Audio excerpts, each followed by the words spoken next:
Vamos a continuar con la segunda parte de la clase de hoy, del yo y el ello. La idea es justamente poder separar para que no sea algo demasiado condensado. Habíamos ubicado que teníamos que todo movimiento que era del yo al objeto sexualiza, mientras que todo movimiento del objeto al yo desexualiza. Y ubicábamos esto porque justamente Freud plantea que en la génesis del ideal del yo o del superyo en este momento se esconde la identificación primera y de mayor valencia. Va a ubicar ahí a la identificación con el padre de la prehistoria personal. Podemos hacer una diferenciación entre prehistórico y predípico. Prehistórico podemos ubicar que va a ser anterior a toda carga de objeto, mientras que en el predípico sí puede haber carga de objeto, por ejemplo, cuando Freud plantea la ligación madre-hija predípica. Hay lazo, pero lo ubica como predípico. Lo predípico lo pensaríamos en función de algo anterior a que sea una historia de tres. Pero hay que aclarar que nosotros siempre trabajamos con la historia de tres, con la historia edípica, aunque falte uno. En todo caso será algo que se inscriba como faltante. Eh, Entiendo que en esta parte Freud hace uso de este término de manera descriptiva. Bueno, y Freud va a ubicar que el ideal del yo no parece el desenlace de una investidura de objetos, sino una identificación directa e inmediata y más temprana que cualquier otra investidura de objeto. Justamente lo que si seguimos leyendo, lo que vamos a ver que ubica que esas primeras elecciones que atañen tanto a las figuras parentales, va a tener su desenlace, dice, en una identificación de esa clase, reforzando la identificación primaria. O sea, si refuerza la primaria, justamente quiere decir que no es la primaria, sino algo que la refuerza. Entonces, hasta acá ubicaríamos en Freud que tenemos la identificación que hace al ideal del yo, que no sería la primaria, pero que tampoco sería una identificación que podemos denominar de regresiva. ¿Por qué? Porque para que sea una identificación regresiva, tendría que haber una elección de objeto que sea relevada por un proceso identificatorio. O sea, que se tome un rasgo del objeto y que se lo introyecte en el yo. Y acá todavía no tenemos esa cuestión, ¿por qué? Porque Freud venía trabajando con la idea del Edipo simple, positivo, ¿no?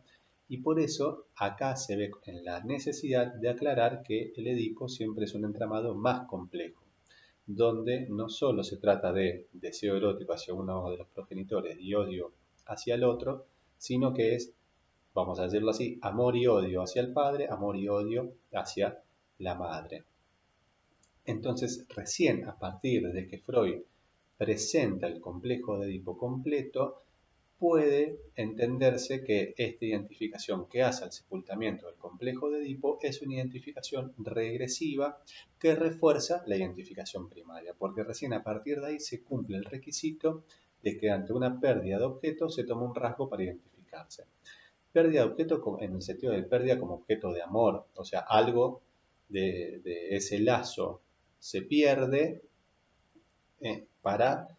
a partir de identificarse con un rasgo para poder continuar el lazo de otra manera, justamente.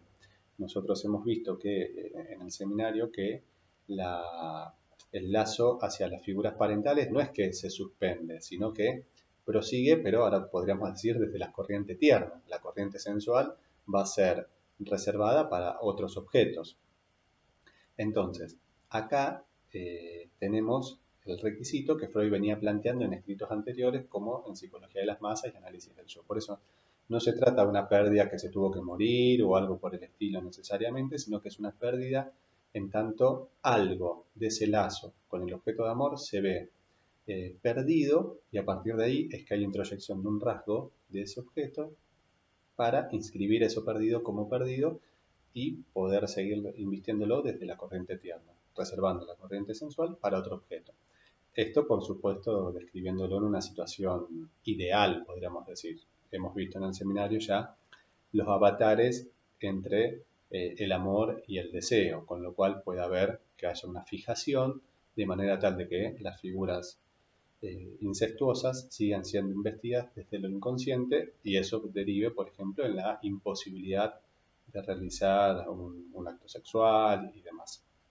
Bueno, volviendo al eje de la clase de hoy, decimos que esta identificación en la salida del Edipo es la que refuerza la primaria y la que termina de constituir sería al superyo. Freud dice que recibe una posición especial. ¿Y por qué recibe una posición especial? Y porque son los objetos parentales. Son los objetos más importantes, los destinos más liminales del ello más importantes en la vida de la persona. Entonces, por eso reciben una posición especial. Y este Edipo del que Freud nos da cuenta en este escrito es el Edipo tomado como un movimiento deseante ineludible. Y para Freud el Edipo va a servir para asumir una posición sexual. También dirá que este Edipo completo va a depender de la disposición bisexual. Y por eso ubica que hay 4 aspiraciones que se desmontan y se desdoblan de manera tal que de ellas surge una identificación padre y madre. O sea, ¿no? Y sí, prosigue diciendo que forma una sedimentación en el yo que consiste en el establecimiento de esas 2 identificaciones unificadas de alguna manera. O sea, veamos que esas 4 aspiraciones son la doble investidura hacia cada una de las figuras parentales. Y justamente recibe su posición especial por ser los objetos más grandiosos. Y ahí Freud ubica que la construcción del superyo eterniza los factores a los que debe su génesis. ¿Por qué? Porque justamente los factores cuáles serían la caída de los objetos parentales. ¿Y por qué eterniza esto? Porque el superyo no es la ley. El superyo es el punto de la ley donde uno está trabado. Por eso está esta ambigüedad de así te es lícito ser, así no te es lícito ser. Si la ley se comprendiera en su totalidad, no habría necesidad alguna de instauración del superyo. Ley de prohibición del incesto, estamos hablando desde Freud, ¿no? Y el superyo ubicamos que se le escucha desde 2 lugares, desde la reacción terapéutica negativa, que implica que un paciente en vez de mejorar, empeora. O sea, viene trabajando bien y ahí donde debería estar mejor, en vez de mejorar, empeora. Y no se siente culpable, sino que se siente enfermo. Y justamente también por la necesidad de castigo. O sea que el superyo se exterioriza como conciencia moral y como sentimiento inconsciente de culpa, que después va a ser reemplazado, dijimos, por la necesidad de castigo. En este texto Freud va a retomar 2 nociones que de alguna manera esbozó con el cambio de teoría pulsional, que son los de mezcla y desmezcla pulsional. Va a ser en el capítulo 4 puntualmente donde relaciona a las pulsiones con las instancias psíquicas. Y lo que va a plantear que justamente estos conceptos de mezcla y de desmezcla. La mezcla, ¿cómo va a ser leída? Como pulsión de vida y pulsión de muerte ligadas de alguna manera, de forma tal que la pulsión de vida domina a la pulsión de muerte o a los componentes destructivos. La vida va a ser leída por Freud en este momento como un compromiso entre ambas pulsiones. Y la desmezcla va a ser cuando la pulsión de vida no pueda ligar o dominar el componente destructivo de la pulsión de muerte.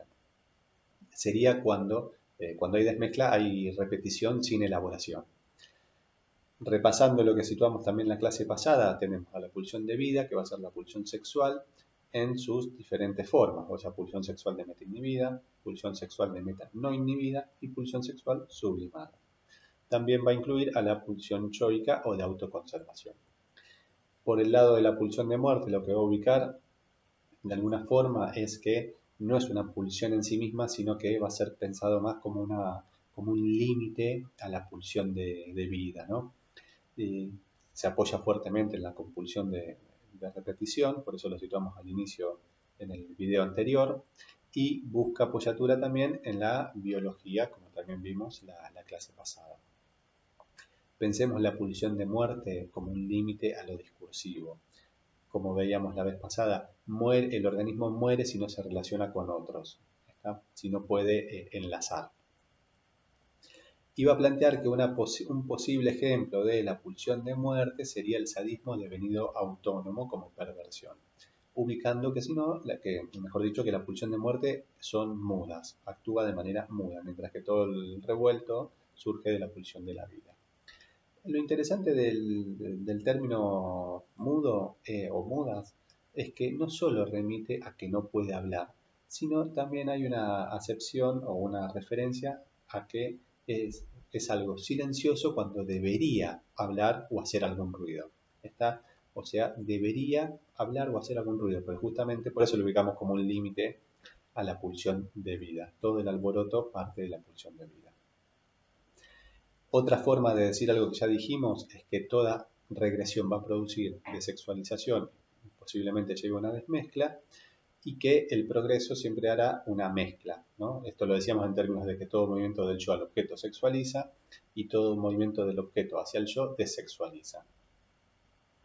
Bueno, todo esto lo hice por lo que justamente veíamos que al identificarse, que al yo al identificarse con los objetos que inviste el ello, sirve justamente a los propósitos de la pulsión de muerte, porque produce desmezcla. Entonces, por eso ubicábamos esta paradoja, que al intentar dominar al ello, se somete justamente al super yo a partir de esta desmezcla. Y por eso esta desmezcla produce de alguna manera esta liberación de pulsión de muerte que va a ser alojada por el super yo, siendo que en la propia génesis del super yo ya operó un proceso de desexualización y de desmezcla. Repasando un poco, ubicamos, como dijimos, que acá el ello va a estar ligado al principio de placer, mientras que un año después lo va a vincular al principio de nirvana, con la pulsión de muerte. Tengamos presente que el super yo es el abogado del ello, por ende, si Freud vincula el ello a la pulsión de muerte y al principio de nirvana, el super yo como su abogado también va a estar articulado a esta lógica. Por el lado del principio de placer va a ubicar las exigencias de la libido y el principio de realidad ligado al mundo exterior con esa postergación momentánea del placer.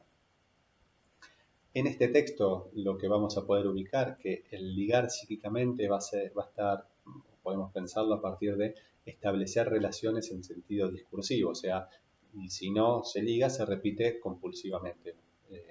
También podríamos decir que pueden escribir por simultaneidad o contigüidad, esto es en relación a la carta 52. O sea, ¿por qué esta cuestión de la ligación? Que la ligación es para mantener las pulsiones en el campo del principio del placer, que no quede como energía libre, sino como energía ligada o quiescente. Recordemos que quiescente es quieta con posibilidad de movimientos. Bueno, hasta acá era lo que queríamos compartir con ustedes para esta clase. Vamos a continuar el viernes justamente pudiendo abordar lo que no se haya comprendido. Me quedaba pensando, hay algo que me estoy olvidando, que es puntualmente en la parte final del yo y el ello, donde Freud nos presenta los vasallajes del yo.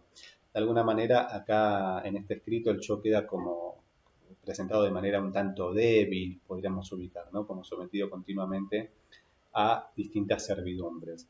Y también lo que va a plantear son hechos clínicos de la resistencia. O sea, los vasallajes en relación a qué lo ubica, en relación al mundo exterior, en relación al ello y en relación justamente también al super yo. Y estos hechos de la práctica que vincula con la resistencia nos presenta cuatro. Por un lado, la inaccesibilidad narcisística, que es no ceder en una posición divinal, una actitud negativa frente al médico, que podríamos ubicar en términos del lazo transferencial, el aferramiento a la ganancia de la enfermedad, donde vamos a ubicar la ganancia primaria de la enfermedad, que es el síntoma, en tanto compromiso de un conflicto psíquico, y la ganancia secundaria en relación a poder, por ejemplo, hacer un lazo o hacer uso con ese síntoma. Y la cuarta cuestión de las resistencias que ubica Freud es la reacción terapéutica negativa, que va a estar ligada justamente a la necesidad de estar enfermo. Esta última resistencia la va a vincular con la conciencia moral.